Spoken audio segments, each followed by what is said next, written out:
man, where did we leave off? I don't even remember. So you're talking about men come to you about all sorts of things that they wish that they could communicate about. So Yes. if we're gonna be broad about it, you know,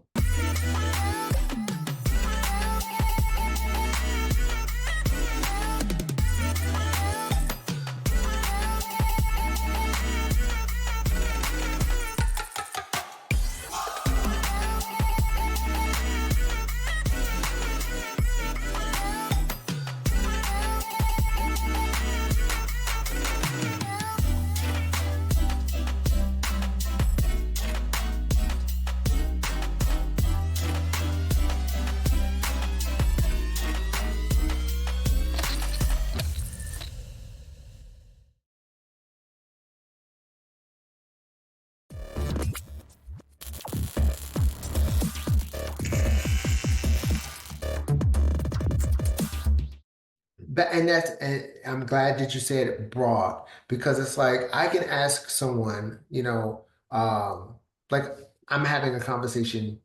You've seen me do this. I'll ask somebody, it's like, so how did that make you feel about something? Right?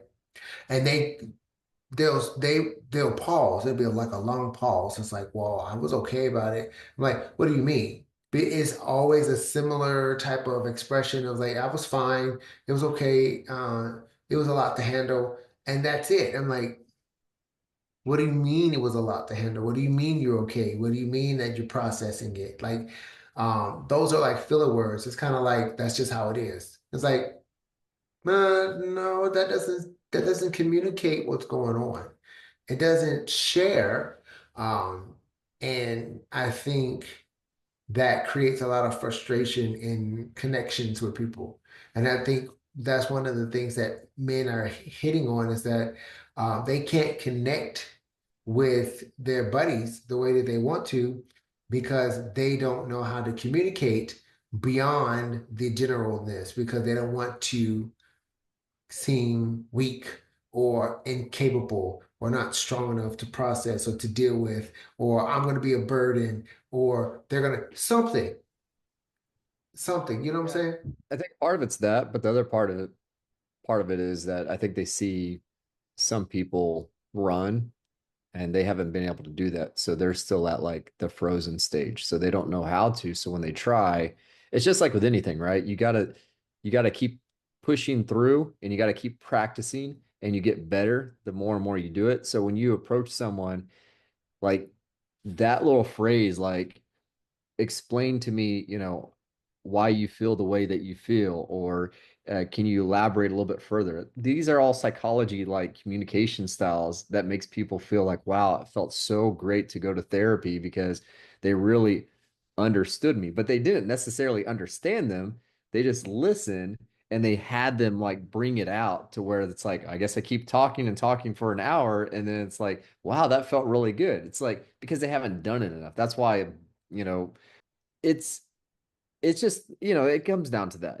Guys don't try it enough, and there's parts where they'll talk about it, but it's like you got to do it. You can't just be paralyzed from fear of society's pressure, and you can't be paralyzed because your partner's like they want you to talk, but then they don't want you to talk because then it's too much. They want you to be a strong guy. There's so many things that are preventing guys from actually expressing the way that they are because I mean, I can rattle off other reasons why guys can't talk because, we got divorce rate, what, 53, 54% in America alone.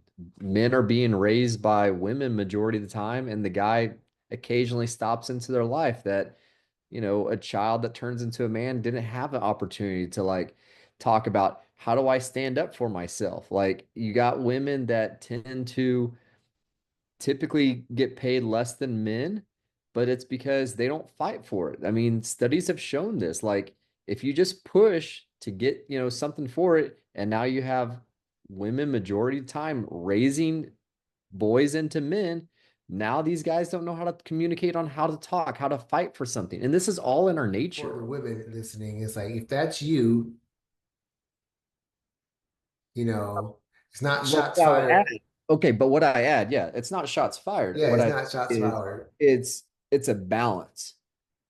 It is a boys balance. boys that are raised into men need a balanced house. And no fault of any person. I'm not going to say it's the woman's fault or the man's fault for a divorce or a broken home. It's a balance. So it's really society normalizing that women have to have the shoulder of taking care of the child 90% of the time. And then that child's a man, and they wonder why men are soft. And then these single women are wondering why they can't find that right man because the communication isn't there, even though women are great at communicating. But it's like, why aren't guys able to do the same if women in the household have raised these boys into men to communicate? Because you haven't fostered the innate nature of how to stand up for yourself, when to communicate, and in moderation. Like these are things that, women want guys to be emotional. They want them, but at the same time, they really want them to stand there and be silent. Don't logically try to fix their problems through that. Just put your hand on their back and just let them know that you're there, type of thing. But that's where the father figure comes in to, like, someone who did come from a home that wasn't broken and that father is constantly there. You learn from those types of men. So it's a balance. So at the end of the day, what I'm saying is men are those types of men that don't know how to communicate. They didn't have that balance home. And I'm sure, for one, not one of those people that had a balanced home. I didn't have a father in my life after 6 months. So I know what it's like being raised by a single parent and going through the bullying process and then trying to talk things out, but also having to reserve myself to not fight. But every inch of my bone wanted to fight and stand up for myself. But I was instructed to communicate. And I'm not saying my household and the way that I was raised is, a reflection of all women. There's probably other women out there that could wear both hats very well. But at the end of the day, I'm telling you, you can still try to say that you're wearing both hats, but you still need to have a balanced household that's No, I healthy. agree with that. I definitely agree with that because um there are certain things that men can only get from men. And there are certain things that women can only get from women. I don't care what you say, not necessarily you. If you're listening to this or you're seeing this, it's like there are certain attributes and things that you can only learn from another man if you're a man. And there's some things that you can only learn from another woman if you're a woman. It's like you can try as you might to learn it somewhere or from, it's like, but your mom can't teach you how to be a man. Your dad can't teach you how to be a woman. He can only teach you what he is attracted to in women. And she can only teach you what draws her to a man, right? And how she sees and views a man, and vice versa for men to women. Objectively, you are absolutely, I would say you're absolutely correct because um like for example, my dad, amazing, right? And my parents are still married. They're going on they'll be 49, their 49th year anniversary in August, right? 49 years married. So that does not necessarily mean that he was always there, right? Same house, lived in the same house. They still have the same house, right, that I grew up in. But that does not mean that my dad was present all the time. And it does not mean that my mom was present all the time either. So, just because you have parents who are still together does not mean that they were able to be significantly impactful 100% of the time. I had to learn a lot of stuff, a lot about just communication on my own. I dive into a lot of audiobooks, and I have been for years. Just recently, the last couple of years, becoming more focused on diving into more emotional awareness, emotional intelligence, ethical intelligence type things that deal with the psychology, that deal with the breakdown of how do you face the emotions, where they come from, and how do you begin to um, face what is unfaceable in a way that you can communicate it and come to a resolution of who you are. right? And then that translates over into relationship, businesses, connectivity, community, tribing, and all of those different things. But that takes work. That takes a lot of effort. That takes a lot of where the hell did this come from and why is it here and do I want it to stay? And facing it, calling a cow and a duck, and not saying, not playing the victim or trying to be, a survivor who's, trying to thrive. It's like just being in that moment. And that is very challenging if you haven't had people show you. My parents didn't really show me how to do that. I had to learn because um, it was a necessity for my own survival, right? I realized there were areas in life that I needed help with. I did not play my own self-therapist or anything like that, but I stumbled upon something primarily because of my faith and background and my faith and belief system. Um, but I started to ask the question, why? Why is this happening? Why is this like this? Why do I think this way? Why do I make these decisions? Why can I not communicate? Why can I not tell somebody how I feel? And then I decided to be brave enough to find the answers, right? Even if it was just by self-exploration and in the thought process, and I started journaling because I felt like, well, I didn't want to have these conversations outside by myself. So I would write them down. This was all before I knew that journaling was a thing. This was all before I knew that asking these type of questions was what people normally do to get to the bottom of this. You said something that we have talked about and sometimes gone back and forth about is that people don't have other people there. Um, and I agree, but my pushback on that is that can't continue to be the justification, though.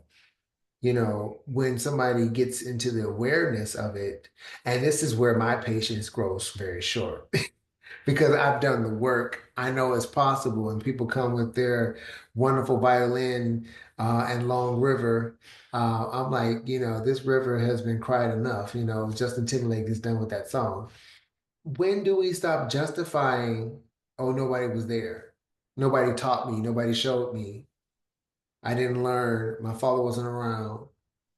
And I'm not Well, saying that, I, I would go one step back. What's the why? Why are these men saying, "Man, I really love to learn how to communicate"? Like, what's the why that you're seeing? Is there a commonality with that? Because, I mean, like as I kind of hinted to, us men were genetically disposed to be these knuckle draggers, these Neanderthal types, like provide food on the table, make a shelter, provide security to the family, set goals. But there's not this part where we feel like this innate, like, oh, I need to communicate. I need to get this out. I need to say something. Like, where's the why that you're getting? um, the why, the consistent why is they don't have friends. They don't have people they don't have support. They are by themselves. They feel alone. They feel isolated. They feel like the weight is bearing down on them. They don't know how to um, focus. They don't know how to focus on getting the support. Um, they just feel like they can't stop and they have to keep going. And they don't want to keep doing that and they don't know how to talk about it. So that's the why there. It's mostly because they'll see, and this is what people have said to me, they will see other people having that and they want it so bad for themselves. They see other guys having that. Yeah, they'll see like a lot of men who I find are stuck in that non-communicative blockade that keeps them from growing in relationships are Americans. Hmm. The foreigners, not the non-Americans that I know here in the States and the friends that I have outside of the country, when they have communicated that to me, they begin, you know, taking steps to be brave and bold and start communicating. And then so then now they have amazing relationships, amazing friendships, amazing communities, amazing squads because they weren't afraid to go and start communicating with other men about different things and finding that support because typically the culture that they're a part of emphasizes, strength in numbers. Mhm. Whether it's just being amongst your own people or just having a type of stoic connection with other men in your culture.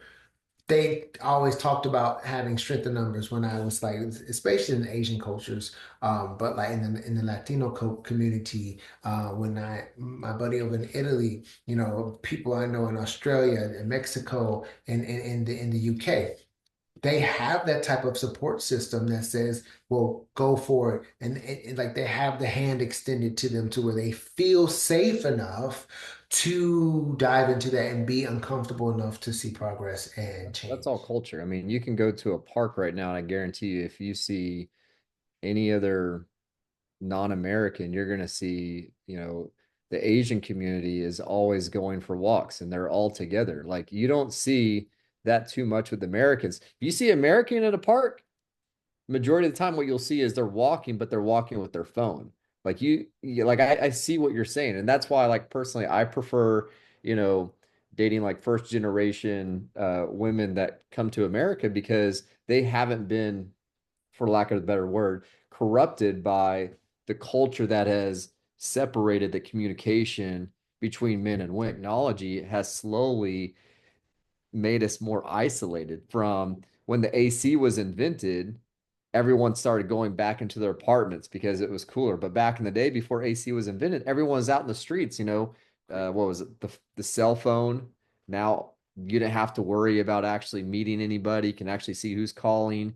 You can filter out, if you want to talk to them or not. You had the garage door opener, so your neighbor wouldn't be wanting to chat with you and just drive your car right in and close the garage door. Like it's and then you raise your kids, don't talk to that stranger. Every stranger is danger. Like you have groomed generation after generation not to talk to and other so now people.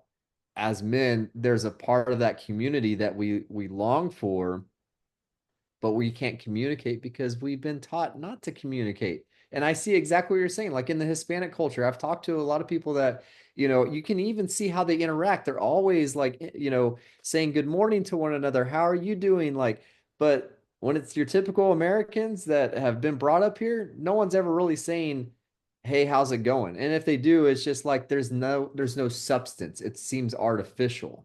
Yeah, the professional polite culture. They are what I would call professionally polite, right? It's like, hey, how are you doing today? Like, that's not a deep question that you're asking. That is a normal society response and question that people ask because that's what you do. You ask, how are you doing? You don't really care to know how somebody's doing, but you say, how are you doing? And you already respond, I'm well, I'm fine. Everything is always good. And Mhm. God forbid that you say, you talk about what's really going on. It's like, no, no, no, no, no. You don't talk about that publicly. You take that home and you find somebody who actually cares. And you tell it to them. I was just being nice. Have a great day. Thank you. And then they move on. It's those different things. And you are absolutely right about that. It's like when we say, hi, how's it going? Um, we haven't developed enough. I don't even want to say the word trust because it has nothing to do with trust. It's just you don't do that, right? It's been instilled into the U.S. and in our communities, um, not all communities. Let me, typical Americans don't do that, particularly because we're talking about men. Typical male Americans do not do that. When you It's start body language. Even sometimes men, like they've even explained in psychology, like if a guy doesn't know how, know that stranger, it's not even verbal, it's just body language. Or sometimes the guy doesn't even use his words. He's just like, just a nod. Yeah, and it's like the whole DAP thing. It's like, I understand in certain cultures and ethnicities that the dapping became a way of expressing more than just, yo, I'm with you. But It's like if I'm greeting you with a punch, right? You know, it's like it's already in a position of altercation or conflict and fighting, as opposed to the handshake, which is interlocking, and you have to actually grab the hand. And you can tell a lot by the handshake too, you know, that the culture and the etiquette of the handshake is starting to die away.